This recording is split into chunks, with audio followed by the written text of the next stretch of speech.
By noon, growers at the county equipment auction were laughing at the same thing. A scarred wooden grafting bench with one crooked leg, a jammed drawer, and hundreds of knife marks cut into its surface. Elias Crow paid $46 for it. Buy a new grafting station, called Grantvale of Meridian rootstock. That relic couldn't save a dying branch. Elias did not answer. He ran his thumb across one deep cut, then loaded the bench into his pickup, while his daughter Claire held the foreclosure notice inside her coat.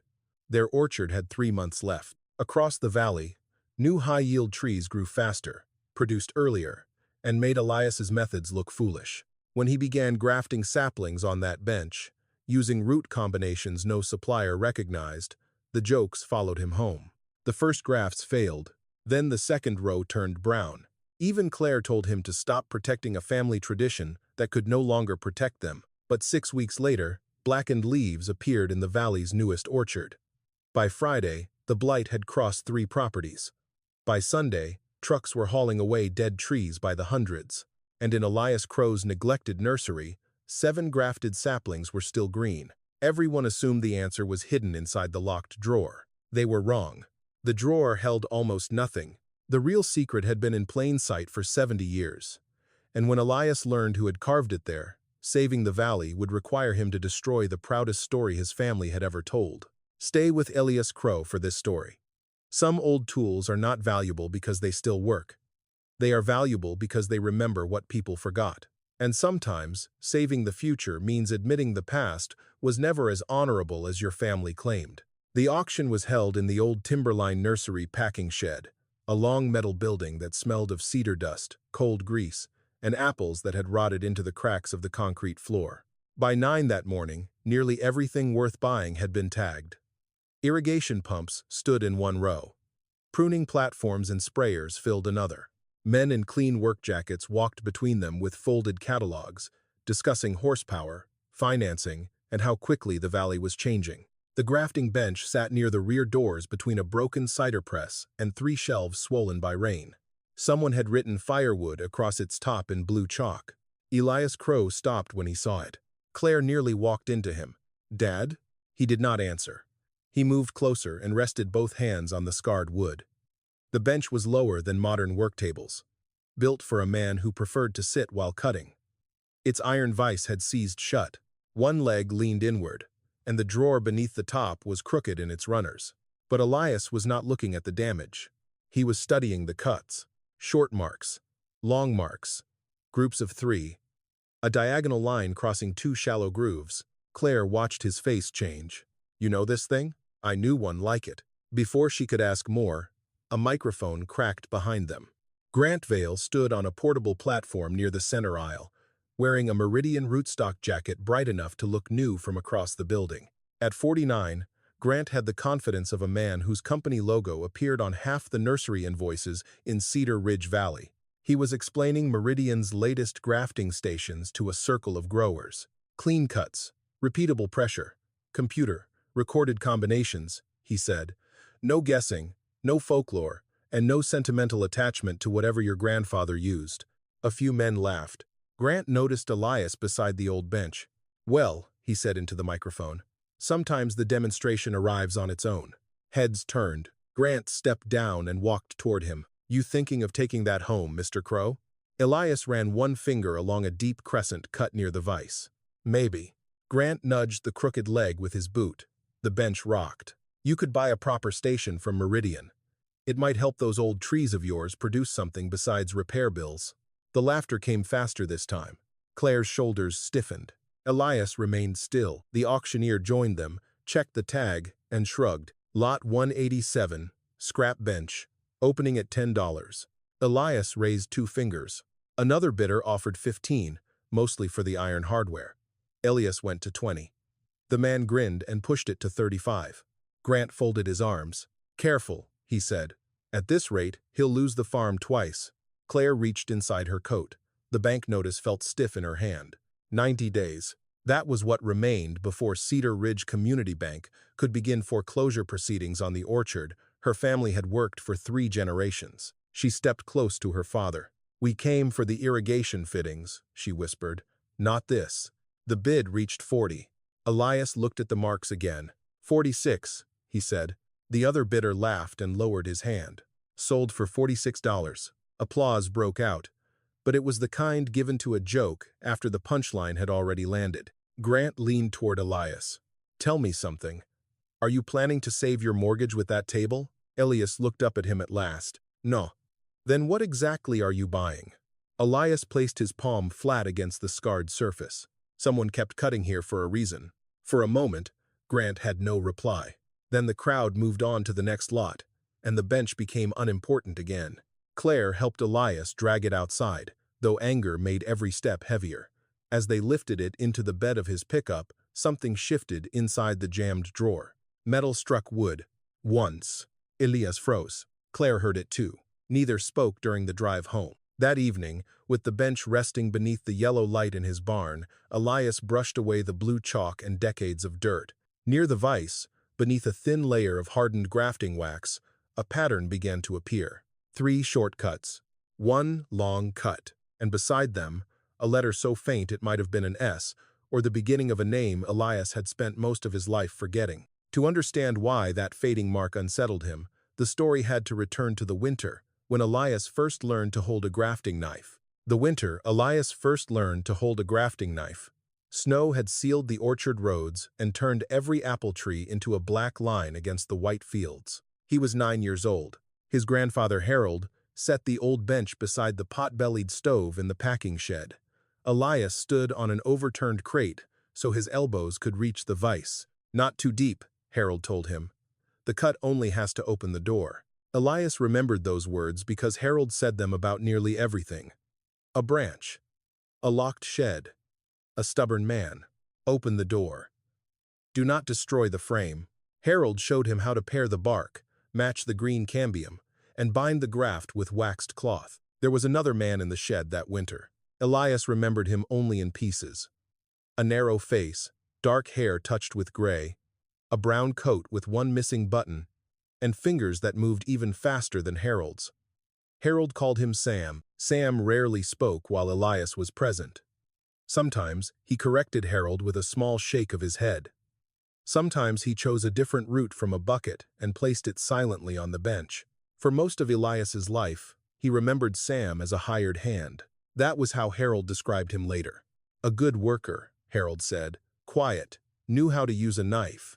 The story Harold preferred was larger.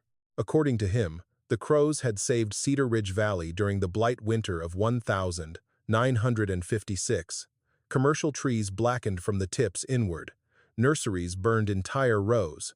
Smoke lay over the hills for days. Harold claimed he had discovered that certain old roots could carry new apple varieties without surrendering to disease. He made hundreds of grafts, shared them with desperate neighbors, and kept half the valley from losing everything. By the time Elias was grown, that story had become family scripture. It was repeated at harvest dinners and printed in a county anniversary booklet. The orchard seemed to prove it. Rows planted by Harold still stood on the eastern slope, crooked and uneven but alive.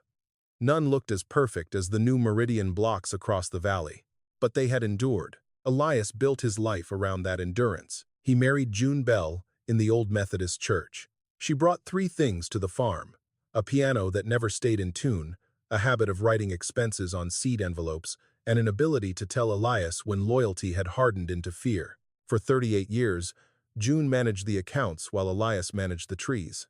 Claire grew up between them, learning addition at the kitchen table and silence in the orchard.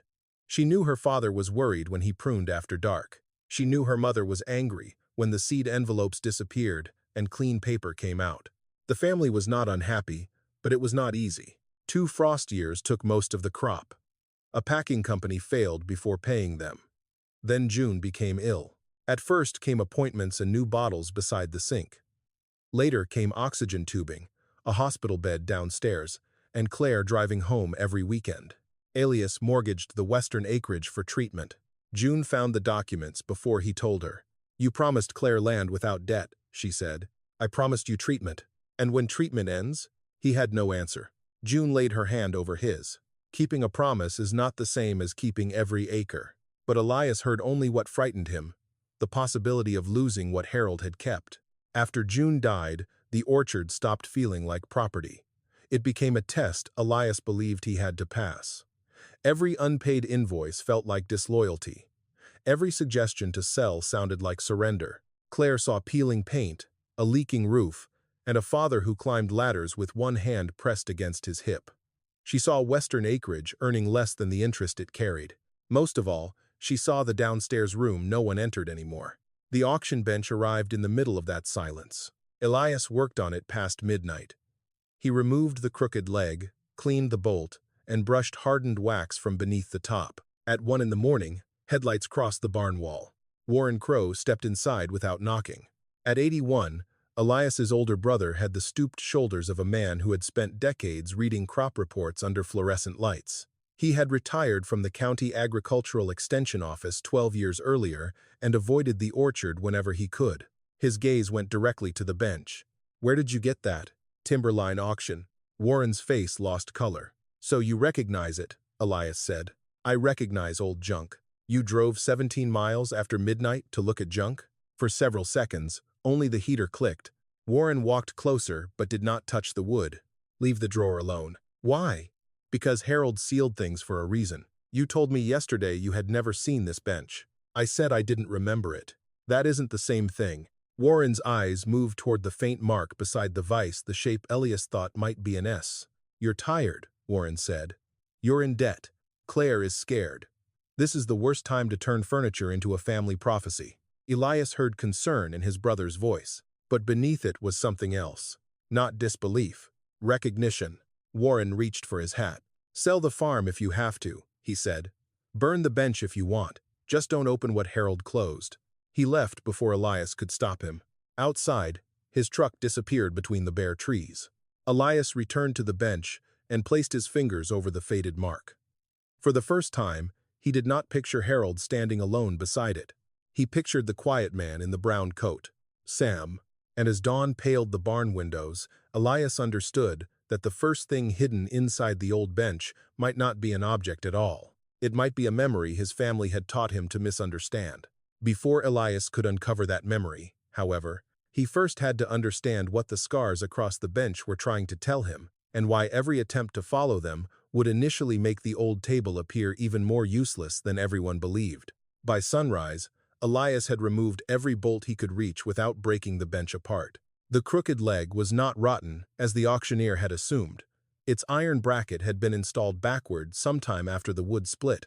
Elias turned the bracket, replaced 2 screws, and lowered the bench onto the barn floor. For the first time in years, it stood level. He tested the vise next. The handle would not move, even after oil soaked into the threads. Elias wrapped it with cloth, leaned his weight against the bar, and felt something shift inside the iron housing. Not rust. Wax. Someone had packed the mechanism with hardened grafting wax before abandoning it. That made no sense if the bench had simply been discarded. Wax preserved metal. It kept moisture away from the screw and sealed dirt out of the moving parts. Whoever had stopped using the bench had expected it to remain unused for a long time, but they had also expected it to work again. Elias warmed the housing with a small shop lamp. Gradually, the old wax softened and ran into a tin pan beneath the bench. The vise opened with a low metallic groan. Claire heard it from the house. She entered the barn carrying 2 cups of coffee and stopped when she saw the bench standing straight. "You fixed it." "I made it stand." "That sounds like fixing. Standing isn't the same as being useful." She placed 1 cup beside him. Elias expected her to repeat what she had said at the auction, that the bench was another expense they could not afford, another object he had chosen over the future. Instead, Claire pulled a stool closer. "What do you need?" He studied her for a moment. "A toothbrush." She glanced at the vise. "For that?" "For the table." Claire returned with an old brush, cotton cloths, and a small bottle of mineral oil. They worked from opposite sides without speaking. Years earlier, June had called silence the Crow family's second language. Elias had always thought she meant they were patient people. Only after her death did he understand that patience and avoidance could look identical from the outside. Claire cleaned the hardened wax near the rear edge. Elias cleared dirt from the knife marks beside the vise. As the surface darkened beneath the oil, the marks became easier to separate. Some were deep and straight. Others barely touched the grain. Several appeared in sets. 2 short cuts followed by 1 long cut, then a narrow diagonal mark. Other groups repeated the same pattern, but ended with a circle pressed into the wood. Claire leaned closer. These aren't random. No. Could they be measurements? Not in inches. She photographed one section with her phone and enlarged the image. What about dates? Elias shook his head. Too many. He had spent the night telling himself the marks might be nothing more than scars left by decades of work. Grafting knives slipped. Rootstock rolled. Men tested their blades against the edge of a table, but accidents did not repeat at equal distances, nor did they form rows. Near the front of the bench, Claire found a faint line running from left to right. It was almost invisible beneath the knife damage, but once they cleaned it, Elias saw that it divided the surface into 5 narrow sections. Each section contained a different arrangement of cuts. Claire touched the first. What if these are categories? Elias looked toward the buckets of unused rootstock beside the wall. Could be varieties. 5 kinds of apple? Not apples. He moved to the shelves where he kept old grafting supplies. From a wooden box, he removed 5 pieces of rootstock, each cut from a different tree. These, he said, arranging them beside the sections, are what the apple grows on. Claire knew the basic process. She had watched Elias graft trees throughout her childhood. A branch from one variety was joined to the root system of another. The top determined the fruit. The roots determined size, strength, water tolerance, and sometimes survival. 5 root families, she said. Maybe. And the other marks? Could be the scions. Could be. Elias disliked the word when it came from her.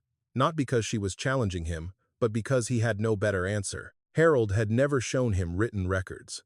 He taught through repetition, handing Elias one cutting after another until his fingers learned what his mind could not yet explain. Choose the root. Match the green. Bind it clean. Trust what survived. Elias had always assumed Harold remembered every combination. Now he wondered whether the bench had remembered for him. Claire pointed to a cluster near the vise. This group appears 12 times. Elias studied it. 3 shortcuts. 1 deep line. A diagonal ending. He remembered Harold placing a pale root on the bench, then reaching past it for another. Not that one, Sam had said. The memory came without warning. Elias closed his eyes. He could see the pot-bellied stove. Snow against the windows. Harold's thick wrist beside the knife. And Sam's hand moving the wrong root away. What is it? Claire asked. Nothing. You stopped breathing. I remembered someone. The man Warren doesn't want you remembering? Elias opened his eyes. Claire's voice held no accusation. That made the question harder to avoid. Sam worked here when I was a boy. What was his last name? I don't know. Did Grandpa Harold ever say? Not to me. They continued cleaning. Near midday, Claire loosened the iron guide beneath the vise. A thin strip of dirt fell away, revealing 2 letters carved into the underside of the wood. S.O. Below them was a date. 1954. Elias touched the letters but felt no recognition beyond the name already disturbing his sleep. Sam. The second initial should have helped. Instead, it made the absence around the man feel deliberate. Claire searched old county records on her phone, but the signal inside the barn was weak. She found several families whose names began with O, none connected to the Crows. We can check the library archive, she said. Later. Dad. Later. He turned back to the surface. The bench had given him enough for one day. 5 root groups, repeating cut patterns, a forgotten name. A date 2 years before the blight that supposedly made Harold Crow a hero. Elias selected 6 combinations from the most repeated marks and wrote them on a seed envelope, using the same kind of paper June had once used to track their debts. Claire watched him. You're going to test them. I'm going to see whether the table was recording something real. And if you read it wrong? Elias folded the envelope and placed it in his shirt pocket. Then the trees will tell me. The next morning, he carried the restored bench into the nursery, sharpened his knife, and began preparing the first row of grafts. He did not yet understand that the marks he had chosen were not 6 successful combinations. Some of them were warnings. The first 6 grafts were made before sunrise. Elias worked beneath the barn's hanging lamp, placing each rootstock in the restored vise and matching it with a scion from the old eastern orchard. He followed the cut patterns carefully. 3 short marks, 1 long mark, a diagonal line. Claire labeled every tree with numbered copper tags and copied the combinations into a notebook. By noon, 18 grafts stood along the nursery's south wall. For 3 days, Nothing happened. On the fourth morning, the bark around the first union turned gray. By evening, 4 grafts had failed. Within a week, 12 were dead.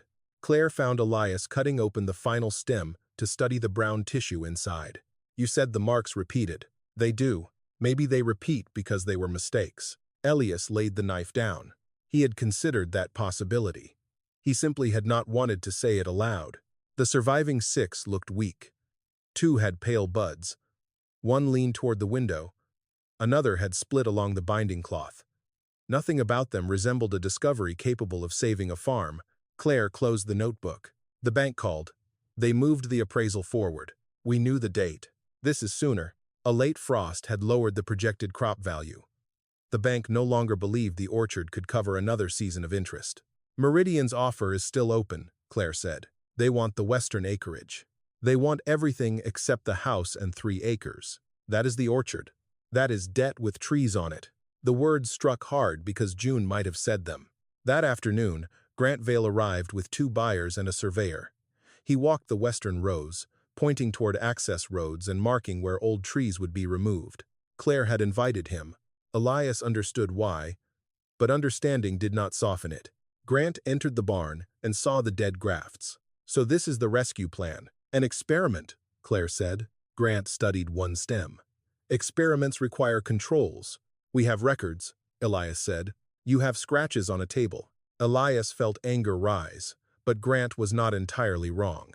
The bench offered no headings, no dates beside individual marks, and no proof that Elias had matched the symbols correctly. Meridian tested thousands of combinations before releasing our rootstock, Grant said.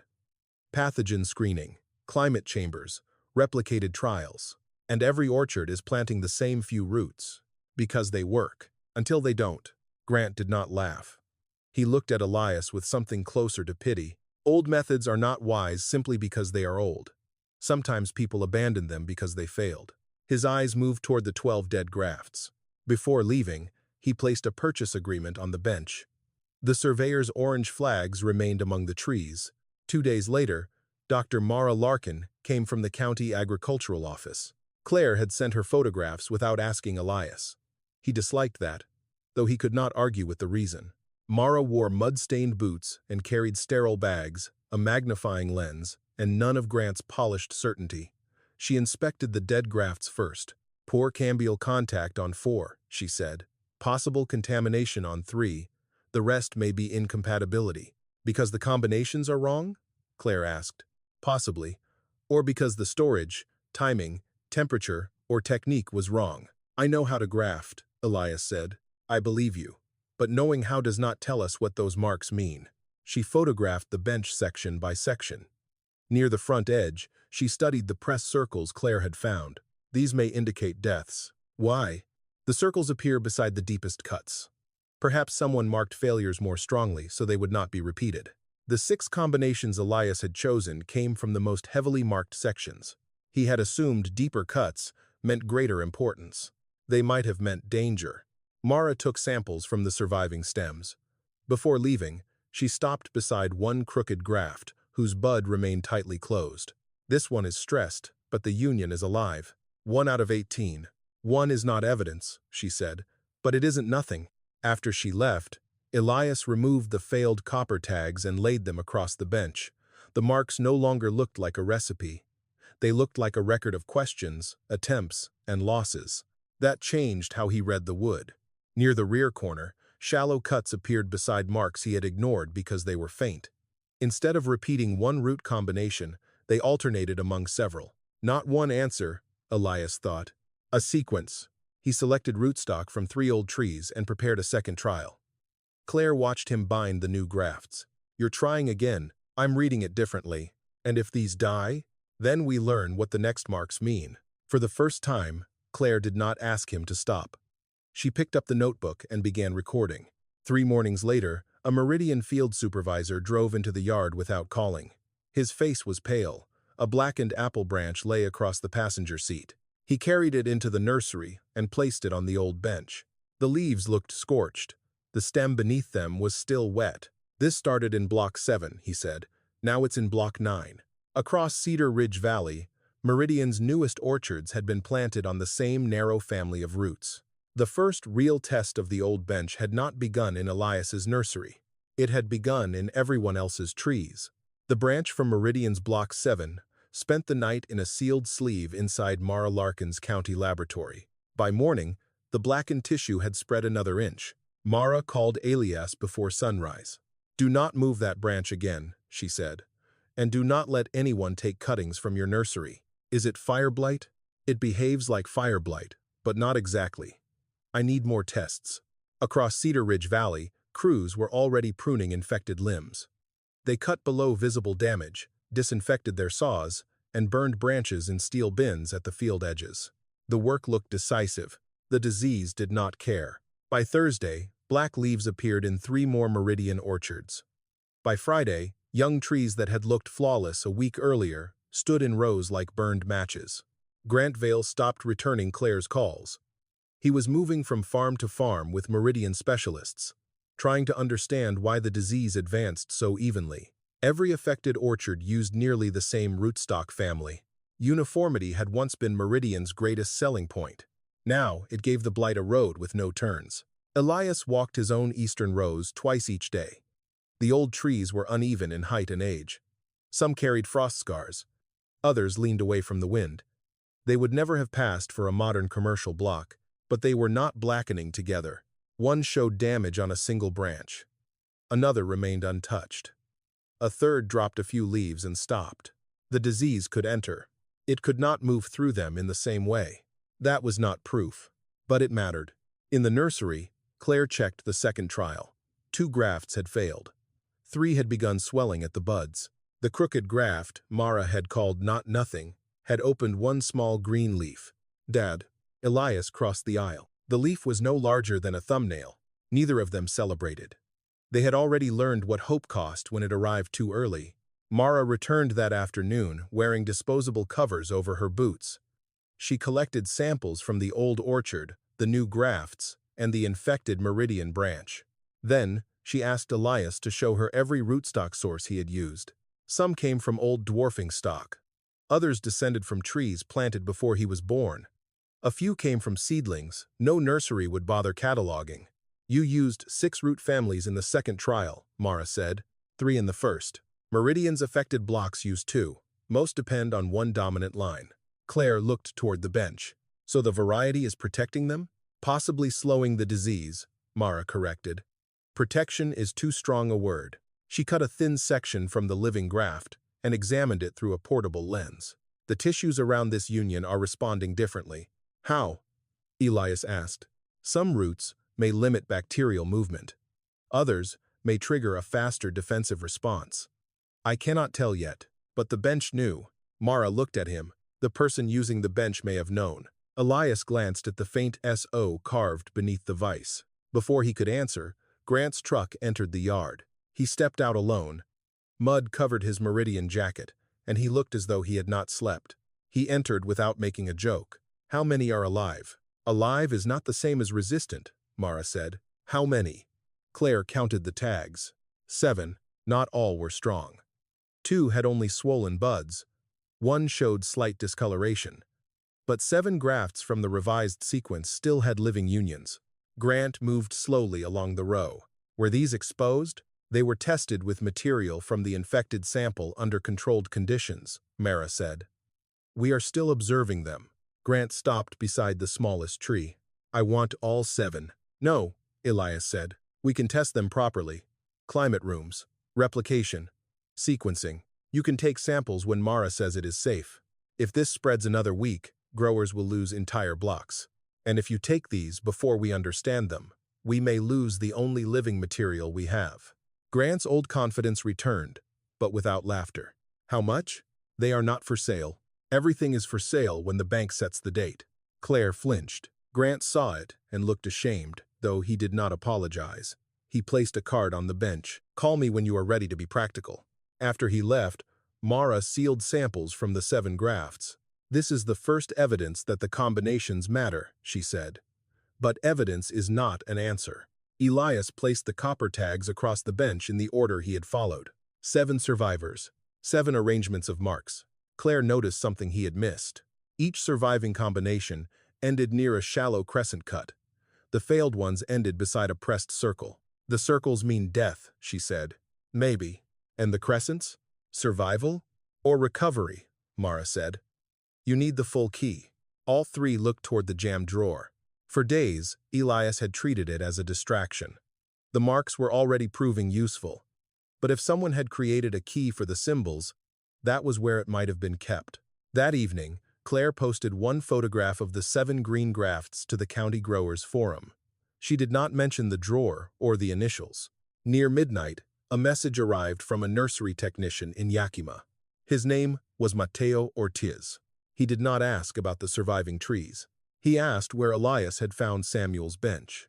By dawn, the county had called an emergency meeting. Elias was told to bring the 7 grafts, the old table, and every record he had. The first sign that he had been right was about to become public. So was the possibility that the knowledge on the bench had never belonged to his family. The emergency meeting filled the Cedar Ridge packing house before sunset. Growers stood along the walls in work boots still carrying orchard mud. County officials occupied folding chairs near the front. Behind them, maps showed infected blocks marked in red. The marks had doubled since morning. Elias arrived with the old bench strapped in the pickup bed. Claire carried the notebook. Mara transported the 7 grafts inside sealed clear covers. As they rolled the bench through the doors, the room felt quieter than the auction shed had ever been. No one laughed. Grant Vale stood near a Meridian display board that had been turned around so the company logo faced the wall. Warren sat in the last row, his hat held between both hands. A young man Elias did not recognize waited beside Mara. Mateo Ortiz, Mara said. He contacted Claire last night. Mateo offered his hand, but did not smile. My family knew Samuel Ortiz. Elias looked at the young man's narrow face and felt an old winter memory move closer. Before he could ask anything, the county commissioner called the meeting to order. Mara began with the facts. The disease had entered 9 commercial orchards. 7 used Meridian's dominant rootstock line. 2 used closely related stock supplied by another nursery. She displayed photographs of the infected tissue, followed by cross-sections from Elias's surviving grafts. These 7 are not immune, she said. That distinction matters. But the bacterial movement around their graft unions is slower and less uniform. A grower near the front raised his hand. Because of the roots? Because of differences among the roots and how they interact with the scions, we need replicated trials. We do not yet possess a complete treatment. Grant stepped forward. But we have living material. We have early evidence. We have 9 orchards dying. The tension in his voice was no longer corporate confidence. Meridian's reputation, contracts, and possibly the valley's next harvest were collapsing together. Grant pointed toward the bench. Every combination came from those marks? The second trial did, Elias said. And the key is in the drawer. I never said that. You brought the table because you believe it. Elias looked at the crooked drawer. Everyone in the room did the same. For days, he had resisted opening it. First because Warren warned him. Then because the surface had already begun revealing more than the drawer might contain. But now, growers were cutting down trees while he protected a family secret he did not understand. Open it, someone called. Warren stood. This is not a trial, he said. It is panic.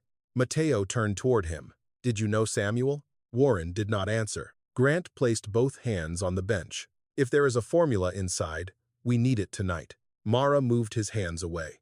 We open it without damaging the contents. The drawer had swollen against its runners. Elias removed the rear panel while Mara warmed the joints with a portable heat gun. Claire held the light. When the wood released, the drawer moved half an inch. Something rolled inside. The same small metallic sound Elias and Claire had heard at the auction. The room leaned forward. Elias pulled again. The drawer opened. There was no ledger, no sealed envelope, no seed packet, patent, map, or written formula. Inside lay a broken grafting knife, 3 dry pieces of black wax, a strip of faded cloth, and a small wooden tag. Grant stared into the nearly empty space. That's it? Mara lifted the objects one at a time with gloved hands. The broken knife had a narrow blade, sharpened far beyond its original edge. The cloth had once been blue. The wax carried shallow fingerprints. Claire turned the wooden tag toward the light. The letters were faint but legible. Samuel Ortiz. 1954. A murmur passed through the room. Mateo stepped closer. My great-grandmother kept a photograph of that knife. Elias looked at him. You are certain? The handle was repaired with copper wire. Samuel wrapped it after it split. Mara rotated the knife. A thin band of greened copper circled the handle. Mateo opened a folder and removed a copied photograph. It showed 3 men beside rows of young trees. Harold Crow stood at one end. A much younger Warren stood behind him. The man in the center held the repaired knife. Elias knew the narrow face immediately. Sam. On the back of the photograph, written in Spanish and English, were the words, Samuel's Resistance Trials. Crow Orchard. Do not reduce the roots to one family. The room no longer regarded Elias as a foolish old farmer, but neither did it regard him as the owner of the answer. Mara placed the tag beside the pattern of crescents and circles. The drawer was never the key, she said. It only tells us whose work we are reading. Mateo studied the cuts. My family may have the other half. Grant looked from the photograph to the 7 living grafts. Then bring it. It does not belong to Meridian. It belongs to every grower losing trees. And that, Mateo said, is what people say immediately before they take it again. Warren rose from his chair and headed for the exit. Elias called his name. His brother stopped at the door, but did not turn around. Harold did not create those trials, Warren said. But that is not the worst thing he did. Then, he stepped outside. The drawer had opened, and the expected secret had vanished. In its place stood a name, a living descendant, and the first proof that saving the valley would require uncovering not only how Samuel Ortiz's work had been used, but how the Crow family had made it their own. By the following morning, yellow quarantine signs stood at the entrances to 14 orchards. County trucks blocked access roads. Pruning crews moved beneath portable lights.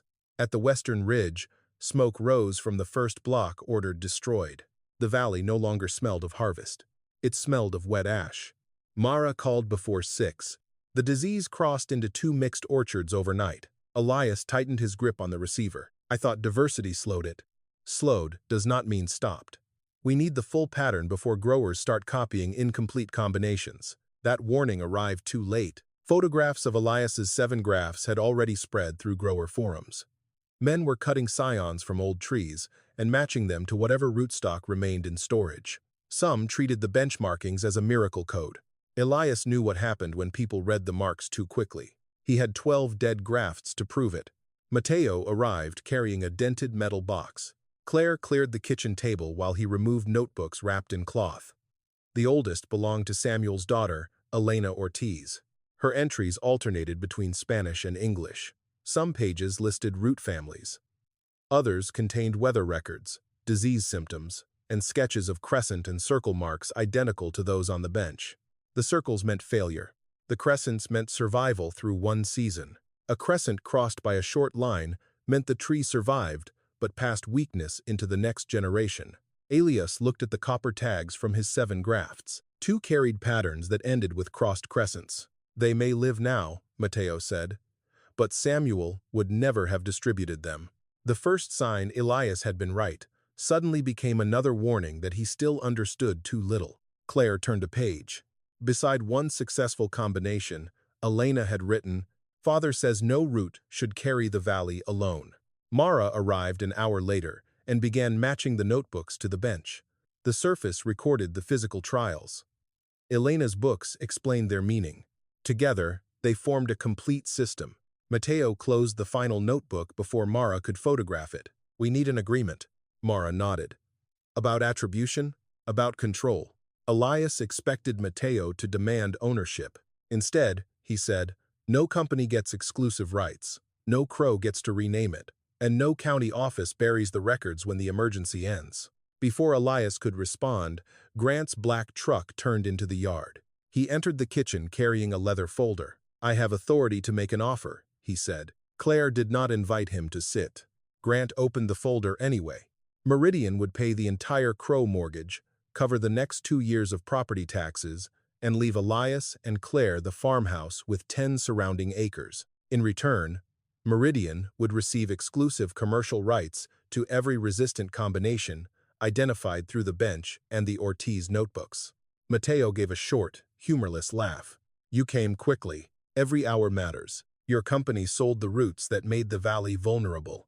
My company also owns the laboratories and propagation facilities capable of producing replacements before next spring. That silenced the room.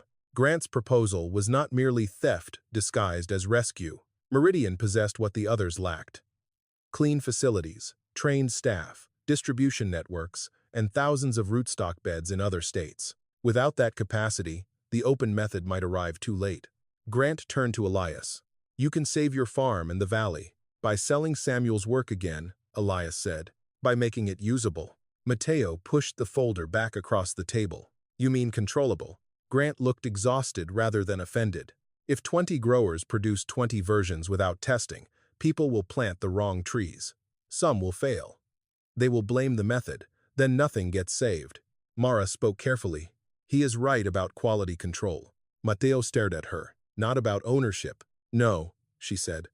"Not about ownership." The argument might have continued if Warren had not appeared in the doorway. He had come without his hat. In one hand, he carried a bank deposit envelope yellowed with age. He placed it beside Grant's contract. "I found this in Harold's safe after he died." Inside were copies of a 1,957 loan agreement and a handwritten receipt.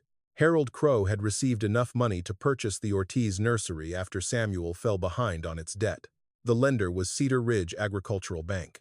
The collateral description included Samuel's rootstock trials, tools, and propagation records. Claire read the amount twice.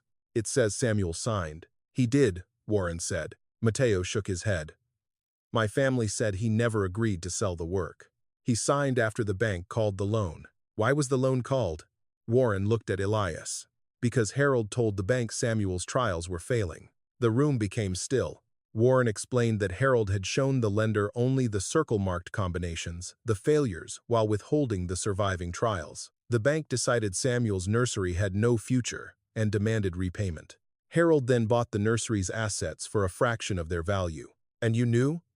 Elias asked. "I found the papers in 1978. You worked for the county. I had 2 children and a mortgage. Harold said exposing it would destroy all of us. So, you let the county print his name in the anniversary book." Warren lowered his eyes. "I told myself the trees were still helping people." Mateo gathered the notebooks. "And my family kept moving from town to town." Warren did not defend himself. He slid a second document toward Elias, a copy of the Crow Orchard deed. The western acreage had originally been part of the Ortiz nursery. The land Meridian now offered to save had once been taken through the same deception. Elias looked from the deed to Grant's contract. Signing would preserve land his family had never acquired honestly. Refusing could cost the valley precious time. He closed the leather folder. "No exclusive agreement," he said, "but Meridian can propagate the verified combinations under an open license, with Mara and Mateo controlling the protocol." Grant's jaw tightened. "My board will reject that." "Then tell them the alternative is a public record showing how monoculture, debt, and stolen research brought us here." For the first time, Elias was not defending the Crow legacy. He was placing it at risk. Grant took the contract and left without promising anything. Warren remained at the table. "There is more," he said. Elias looked at the old receipt. "How much more?" Warren's answer came quietly. "Samuel did not simply lose the nursery. Harold made sure he could never return to Cedar Ridge. The debt papers had revealed how the knowledge was taken. The next truth would reveal what that theft had cost the Ortiz family, and what Elias would have to surrender before the valley could honestly use the work." Warren returned the next morning with a cardboard archive box sealed by brittle tape. He placed it beside the Ortiz notebooks. "I should have brought this 30 years ago," he said. Mateo remained standing. Claire sat near the window with the Crow deed folded before her. Mara brought a scanner but did not touch the box until Warren nodded. Inside were letters, county notices, loan records, and a photograph of the Ortiz nursery taken in 1957. Rows of young trees filled the slope now called the Crow Western Block. Samuel stood at the center with Elena beside him. On the back, Harold had written, "Acquired cleanly." Warren removed a letter Samuel had sent to the County Agricultural Board after the bank seized his nursery. He accused Harold of presenting failed trials as the complete record and requested an independent review. The board never conducted one. Harold served on its advisory committee. A second document showed that Samuel had been barred from selling nursery stock after Harold reported that his trees carried an unidentified disease. No laboratory results supported the accusation. The restriction lasted long enough for Samuel's remaining contracts to collapse. He could have appealed, Warren said. Mateo looked at him. With what money? The final letter came from Elena Ortiz. She wrote that her father stopped challenging the sale after Harold offered enough cash to pay for her mother's surgery and move the family away. Samuel accepted because the hospital would not wait. He signed away any future claim to the trial records. He took the money, Claire said. Mateo did not deny it. He chose my great-grandmother over the nursery. The truth did not make Samuel weak. It made the theft harder to simplify. Harold had cornered a desperate man and called the surrender voluntary. Mara placed Elena's notebooks beside the letters. The evidence formed a complete line. Samuel designed the resistance trials. Harold manipulated the bank and county board. Samuel accepted a settlement under pressure. The Crows kept the land, tools, records, and public credit. But the deepest consequence was still growing outside. Harold published only the combinations that produced quickly and looked uniform. He removed Samuel's central warning. No root family should carry the valley alone. Growers copied the simplified system for decades. Meridian later industrialized the same preference for speed and predictable harvests. The blight had not been created by one stolen notebook, but the theft erased the warning that might have kept the valley from becoming so vulnerable. Elias looked through the western window.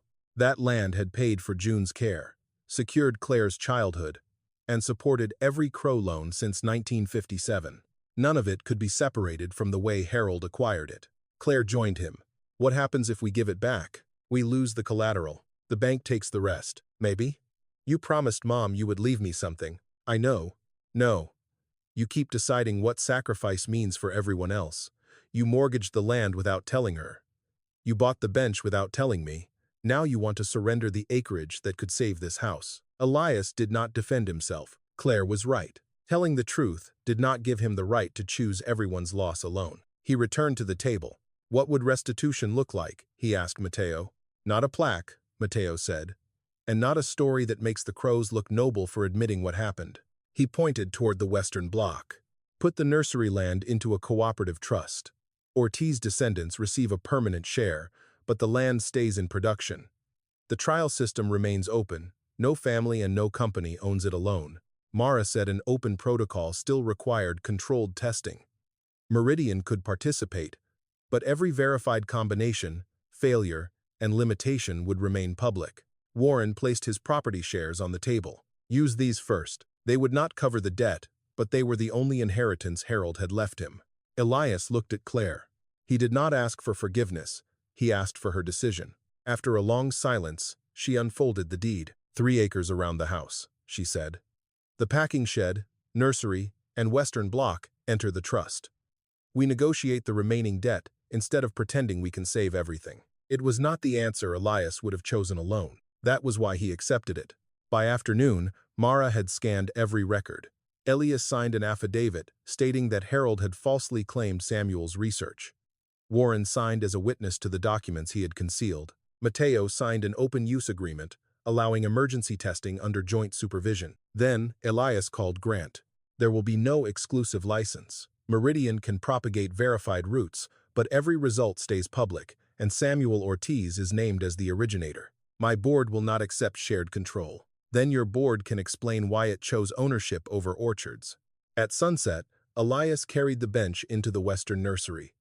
The surviving grafts stood nearby beneath quarantine covers. For most of his life, he had believed the bench proved what the Crows contributed. Now it proved what they had taken. He placed Samuel's broken knife on the scarred wood.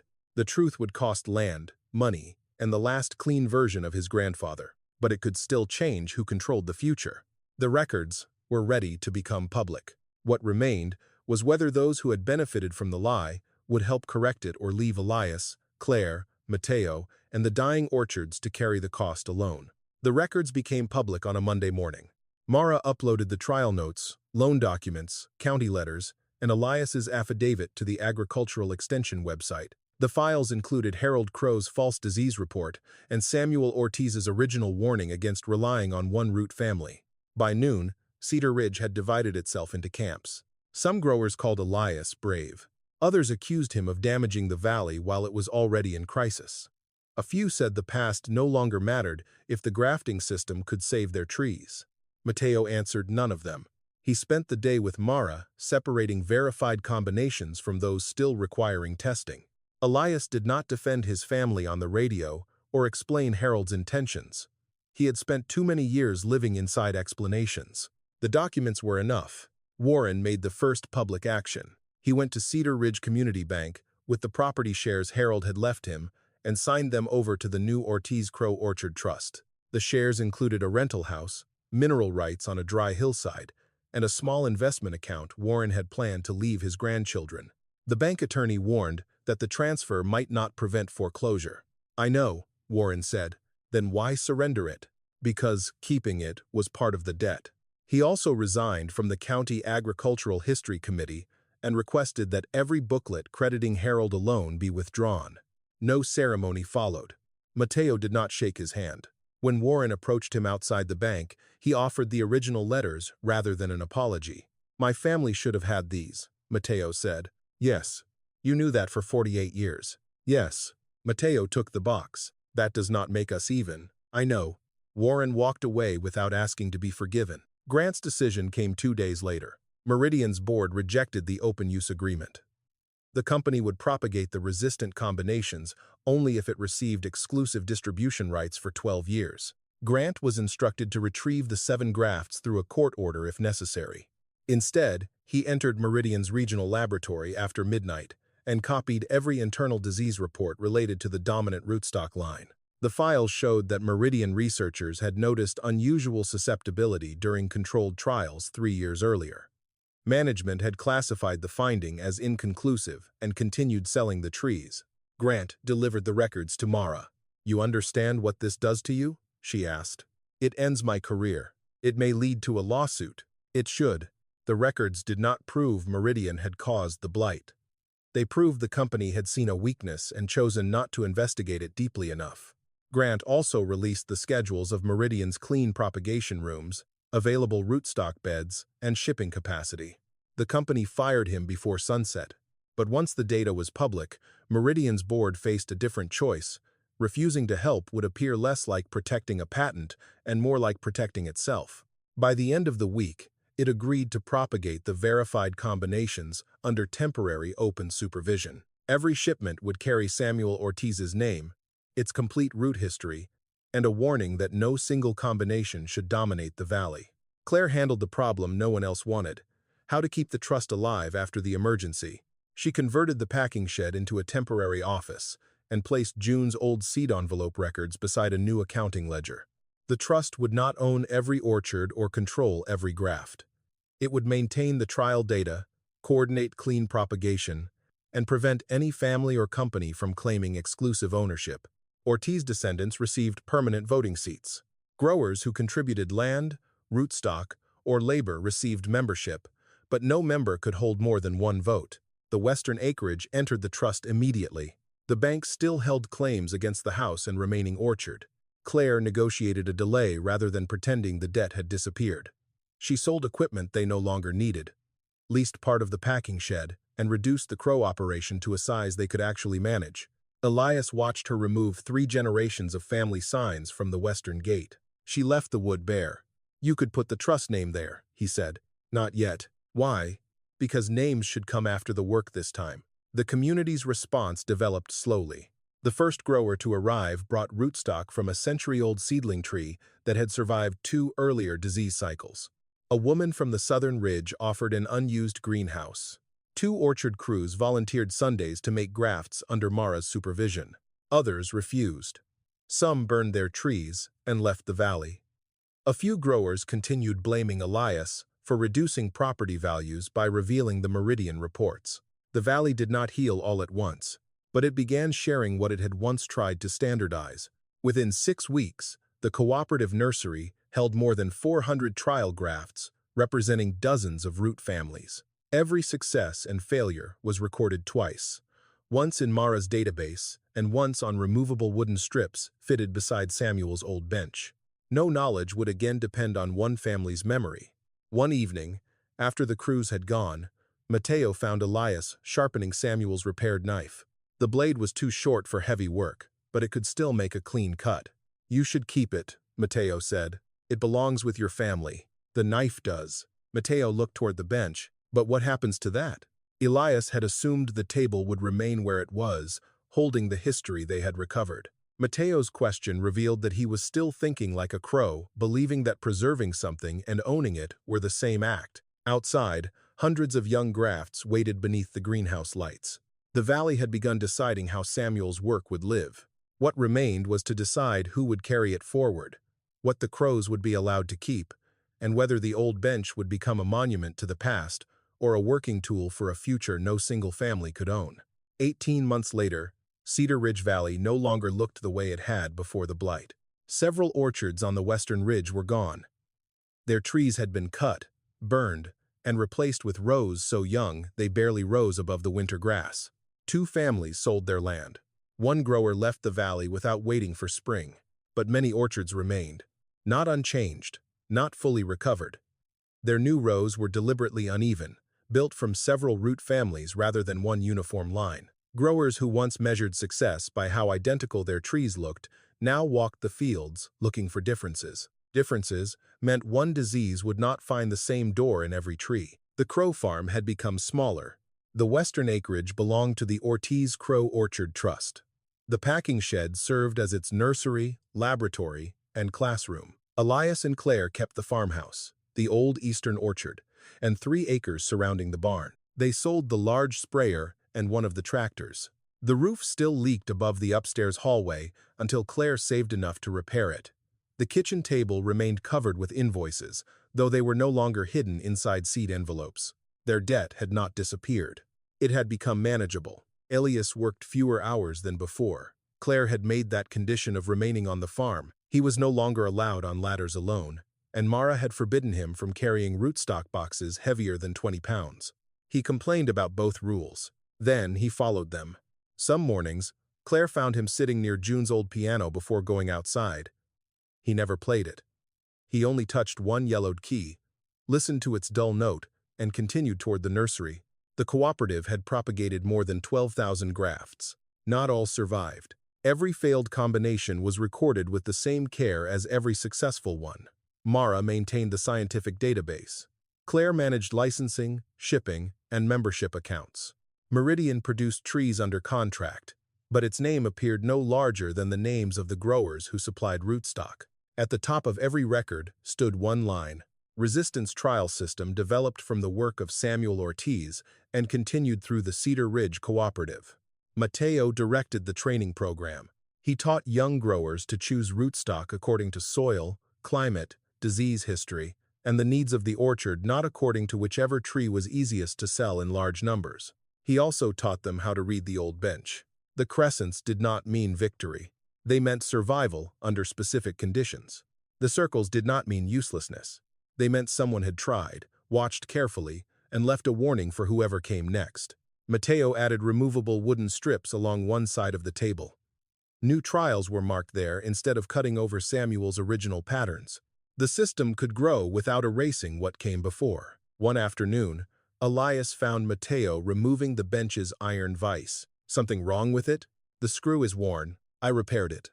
"You repaired it 18 months ago. It should have lasted longer." Matteo smiled. "Maybe it has been used more honestly."